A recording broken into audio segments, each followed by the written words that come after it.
Sea, the 23rd of April. Welcome! Today we have a special guest for you. Guess who it is? Did you guess? Nope, guess again.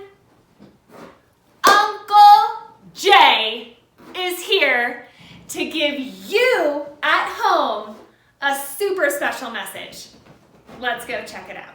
Hi, Little Miracles. I miss you and I love you and I can't wait to see you again. I know we're living in crazy times, so it's been a long time since I've seen you. But I know that your teachers are reading to you, so I wanted to go over a couple of things that we were going over before this all started. So first things first, I want you to embrace your light. That means give yourself a big warm hug. Your light is your heart.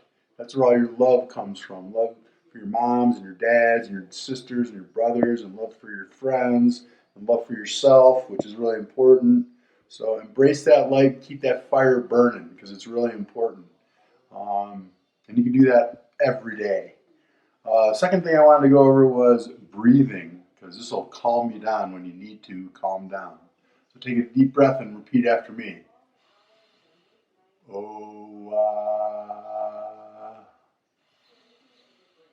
Tagu Siam. And if you put all that together, take one deep breath and say Tagu Siam.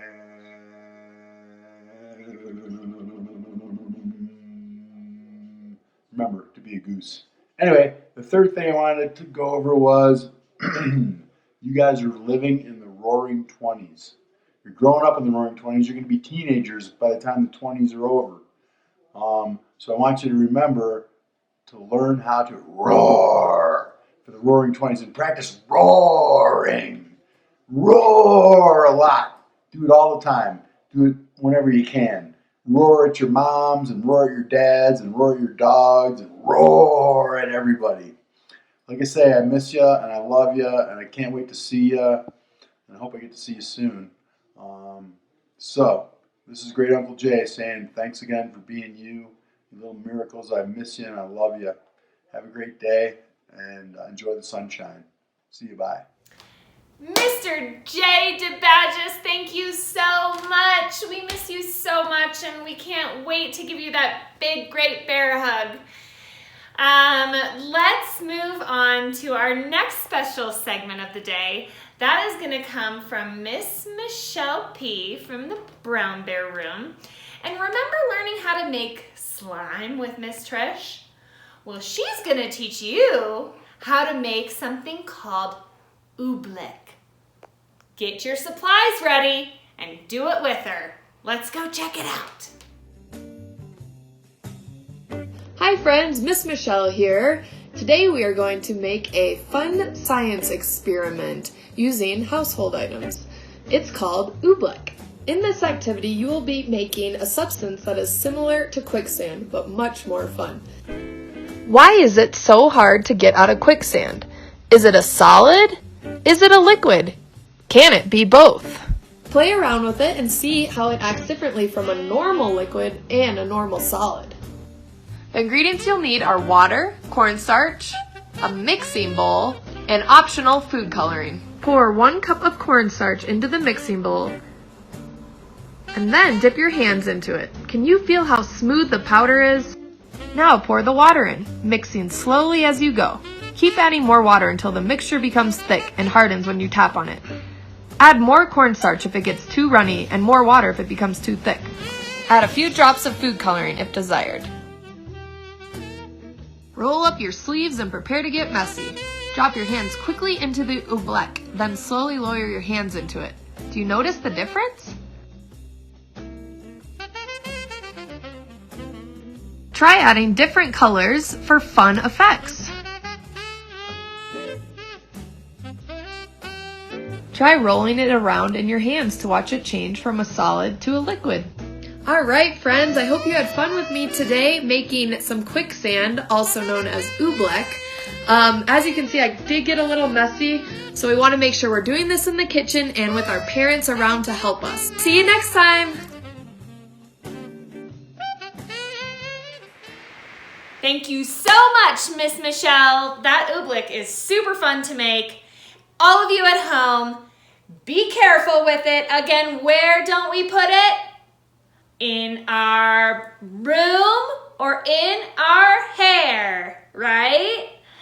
Okay, let's go on to our next segment. It's going to be a little sing-along with Miss Bree from the Piker Room. Let's go visit her. Hi everyone, Miss Bree here, and I found a sing-along. Will you sing it with me? The itsy bitsy duckling swam in the waterway. Down came the rain and chased the snow away. Out came the sun as the birds began to sing. And the cold winter was over, at long last it was spring. The flowers in the pastures all began to grow. Sleepy ones woke up to yawn and say hello. With all new friends it was time to have some fun. And the itsy bitsy duckling played in the bright warm sun. Thanks, guys. Sweet song, Miss Bree. It's always fun singing, isn't it, friends? All right, let's move along to our last segment of the day, our read aloud. That's coming at you from Miss Gwen. We miss everyone, and we love everyone, and we hope everyone is safe and happy and healthy. We will see you tomorrow for Fun Day Friday. Bye-bye. Hi guys, it's Miss Gwen. Today we're going to read a story called Corduroy by Don Freeman.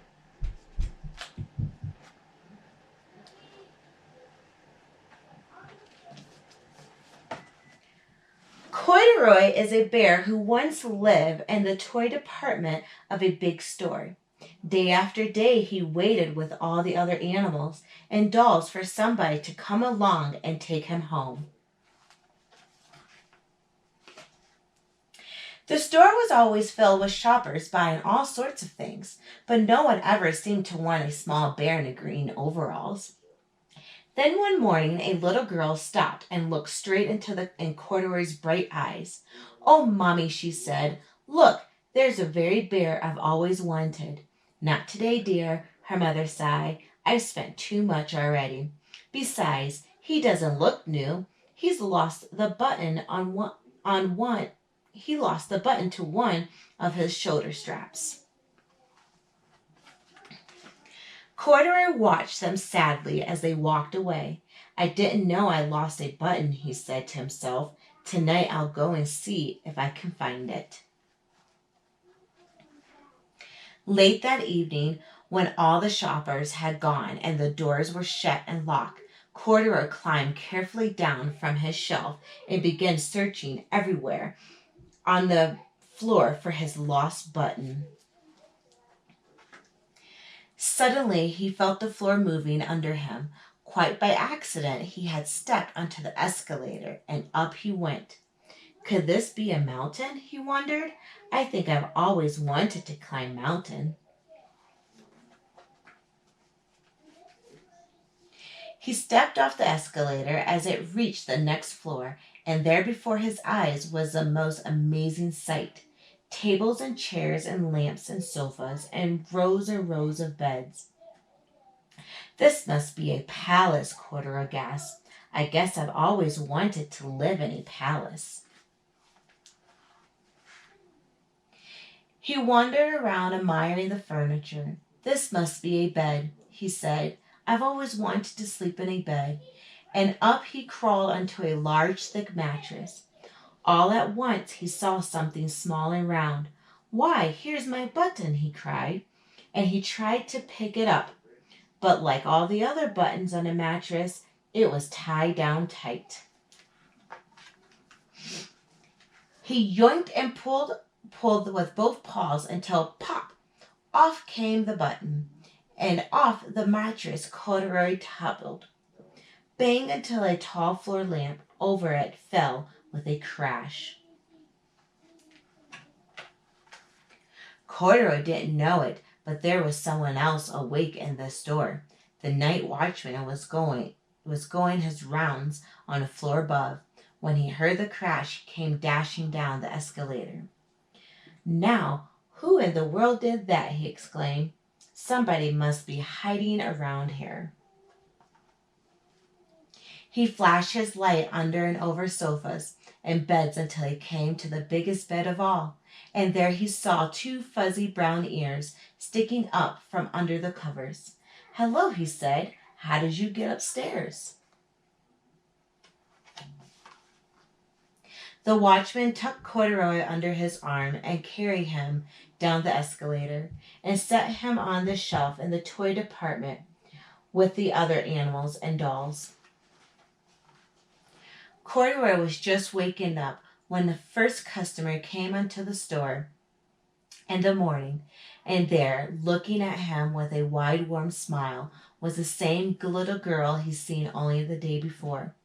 "I'm Lisa," she said, "and you're going to be my very own bear. Last night I counted what I've saved in my piggy bank, and my mother said I can bring you home." "Should I put him in a box for you?" the old lady said. "Oh, no, thank you," Lisa answered, and she carried Corduroy home in her arms. She ran all the way up 4 flights of stairs into her family's apartment and straight to her own room. Corduroy blinked. There was a chair and a chest of drawers, and alongside a girl-sized bed stood a little bed just the right size for him. The room was small, nothing like the enormous palace in the department store. "This must be home," he said. "I know, I've always wanted a home." Lisa sat down with Corduroy on her lap and began to sew a button on his overalls. "I like you the way you are," she said, "but you'll be more comfortable with your shoulder strap fastened." "You must be a friend," said Corduroy. "I've always wanted a friend."